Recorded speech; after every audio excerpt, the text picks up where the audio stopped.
ሆነ ሶሻል ሚዲያ ላይ በጣም ትኩረት ሰው የሚከታተላቸውና ትኩረት የሰጣቸው ነገሮች ስትመለከት አሁን ትምህርቶቹ ደስ ይላሉ፣ ላይምሮ ደስ ይላሉ፣ ውስጥ የሚያነቃቃ ይመስላል።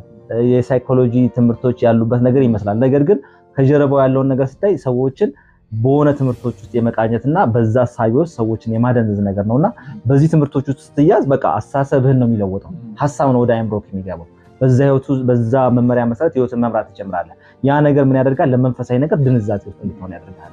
ለስጋዊ ነገር ልቁ ልትሆን ትችላለህ፣ ግን ለመንፈሳዊ ነገር ነው ድንዛዜ የሚከተል። ሌላው ስንመለከት ደግሞ ከትምህርት አንጻር ስናየው መንፈሳዊ ትምህርቶች ሊሆን ይችላሉ።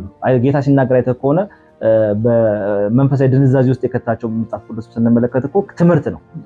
ስለ ህግ የነበራቸው እሳቤ ጌታን ላለመቀበል ምክንያት ሆኗቸው ታያለህ። እና ያንን ነገር ጌታ ራሱ ምን ይሏል? አዚም ሲለው ታያለህ። ድንዛዜ ውስጥ ገብተው ነበር እነዚህ ሰዎች፣ የትምህርት ድንዛዜዎች፣ አይሁዶች ማለት ነው። ህጉ የሙሴ ህግ አዚም ሆኖባቸዋል። እና የስተት ትምህርት አዚም ሊሆን ይችላል ወይ ደግሞ ድንዛዜ ሊሆንብን ይችላል ማለት ነው።